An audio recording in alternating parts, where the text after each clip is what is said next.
TMC news కి స్వాగతం. నేటి ముఖ్యాంశాలు. మొన్న పరిపాలనలో చూపించినటువంటి .0 పరిపాలనే ప్రజలు మర్చిపోకుండా ఉన్నారు. బీవీ మొన్న పరిపాలనలో చూపించినటువంటి .0 పరిపాలన ప్రజలు మర్చిపోకుండా ఉన్నారని, రాష్ట్రంలో ఒకే ఒక్క అభివృద్ధి పనికి పిడికిడు మన్ను వేసిన పాపాన పోలేదని, అందుకే చాలు రామా మీ పరిపాలన అంటూ ఇంటికి సాగనంపాలని కర్నూలు జిల్లా వెంకటాపురం కాలనీలో లబ్ధిదారులకు ఎన్టీఆర్ భరోసా పెన్షన్ పంపిణీ కార్యక్రమంలో ముఖ్య అతిథులుగా పాల్గొన్న ఎమ్మెల్యే బీవీ జయనేశ్వరరెడ్డి విమర్శించారు. వెంకటాపురం కాలనీలో ఎమ్మెల్యే బీవీ జయనేశ్వరరెడ్డి ఆధ్వర్యంలో మున్సిపల్ కమిషనర్ ఎన్ గంగిరెడ్డి, సచివాలయ సిబ్బంది, స్థానిక టీడీపీ శ్రేణులు పాల్గొని ఈ కార్యక్రమంలో ఇంటికి తిరిగి పెన్షన్ లబ్ధిదారులకు ఎమ్మెల్యే చేతుల మీదుగా ఎన్టీఆర్ భరోసా పెన్షన్ పంపిణీ చేశారు. ఈ సందర్భంగా ఎమ్మెల్యే బీవీ మాట్లాడుతూ, గత వైసీపీ ప్రభుత్వంలో పెన్షన్ ₹1000 పెంచడానికి 250 పెంచుతూ 5 సంవత్సరాల సమయం గత వైసీపీ ప్రభుత్వం తీసుకుంటే, అదే పెన్షన్కు ఒకేసారి 4000, 6000, 15,000 చేసి ఈ సంవత్సరం అంతా నెల 1వ తేదీ అంటే ఆదివారం సెలవు దినం అయితే ఒకరోజు ముందుగానే అంటే శనివారమే పెన్షన్ అందజేసినటువంటి ప్రభుత్వం కూటమి ప్రభుత్వం, ముఖ్యమంత్రి నారా చంద్రబాబు నాయుడు అని అన్నారు.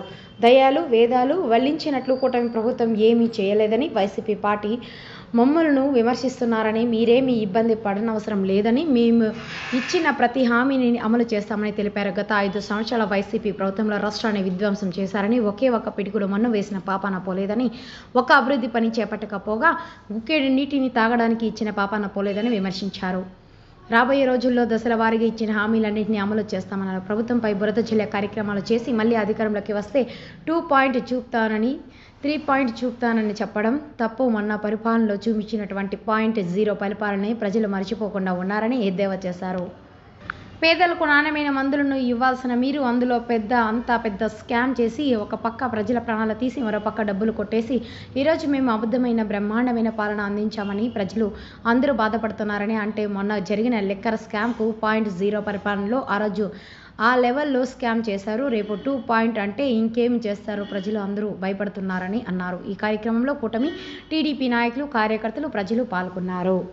మహానాడులో మీరు చూశారు, ప్రత్యేకంగా ఒక క్యాలెండర్ డేట్ కూడా పెట్టిస్తున్నాం. ఏదైతే సూపర్ 6 హామీలు ఉన్నాయో వాటన్నిటి దశల వారీగా ఈరోజు ప్రతి ఒక్కటి కూడా, రేపు రాబోయే రోజుల్లో తల్లికి వందనం, రాబోయే రోజుల్లో ఉచిత బస్సు ప్రయాణం, అన్నదాత సుఖీభవ, ఇలా ఒక్కొక్కటి పేరున ప్రతి ఇచ్చిన హామీని ప్రతి ఒక్కటి నెరవేరుస్తూ ఇటు అభివృద్ధిని, ఇటు ముఖ్యమైన ప్రాజెక్టు సాగునీటి ప్రాజెక్టులని, అదే రకంగా తాగునీటి ప్రాజెక్టులని, ప్రజలకు అభివృద్ధి సంక్షేమాన్ని 2 రకాలుగా ముందు తీసుకోవడం జరుగుతుంది తప్ప, ఈరోజు మీరు ఏదైతే మాట్లాడుతున్నారో పాపం వాళ్ళ ఆలోచన అంతా ఏమంటే, ఎట్లా తిరిగి ప్రభుత్వం వైఫల్యం చెందితే ఆ చెందిన దాని మీద, ఆ పునాదుల మీద ఏదో మేము అధికారంలోకి వస్తాము, నేను వస్తే 2.0 చూపుతాను, 3.0 చూపుతానని చెప్పడం తప్ప, మీరు మొన్న పరిపాలనలో చూపించినటువంటి .0 పరిపాలనే మర్చిపోకున్నారు. ఇంకా ప్రజలు ఇప్పటికే మర్చిపోలేకున్నారు మీ పాలన.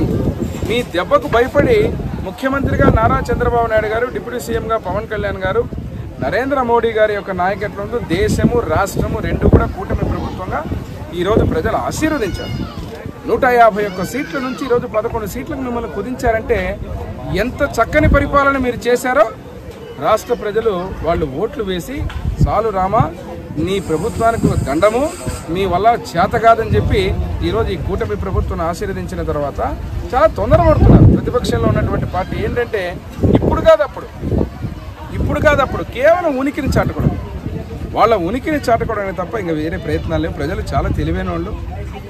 నేను ఈరోజు చెప్తున్నా, ప్రజాక్షేత్రం తిరుగుతున్నా, ఇంటింటికి పోతున్నా, నేను మళ్ళీ చూస్తున్నారు ప్రజలు ఎంత ఆనందంగా ఉన్నారు, ఏ సమస్యలు, ఏ ఇబ్బందులు లేకుండా. కరెంటు ఛార్జీలు మీరు చూస్తే 9 సార్లు సిగ్గు లేకుండా 9 సార్లు పెంచిన ప్రభుత్వం మీది. ఈరోజు ₹1 కరెంటు ఛార్జీ పెంచకుండా మీరు పెట్టిన పాపం, 5 ఏళ్లు పెట్టిన పాపాన్ని ఈరోజు భరిస్తూ మళ్ళీ ₹1 పెంచకుండా ముందుకు పోవడం జరుగుతూ ఉంది. రాబోయే రోజుల్లో అది కూడా చెప్తున్నాము, ఇంకా నాణ్యమైన కరెంటుని ఇస్తూ కూడా రేపు ఇంకా ధరలు కూడా తగ్గించేటువంటి పరిస్థితి చంద్రబాబు గారు వారి నాయకత్వంలో జరుగుతుంది. అంతే తప్ప ఈరోజు మీరు పేదవాడి నడ్డి విరగొట్టి, చెత్త మీద పన్ను వేసి, పిప్పి చేసినటువంటి మీరు ఈరోజు సంక్షేమము, హామీలు, తెలుగుదేశం కూటమి గురించి మాట్లాడుతుంటే దయ్యాలు వేదాలు వల్లించినట్టు ఇది నమ్మరు ప్రజలు ఎవరు కూడా. మీరు చెప్పేటువంటి అన్ని డ్రామాలు, అన్ని మాటలు కూడా ఎవరు విశ్వసించే స్థితిలో లేరు. బయటకు వస్తుంది ఎన్నెన్ని డబ్బులు కొట్టేశారు.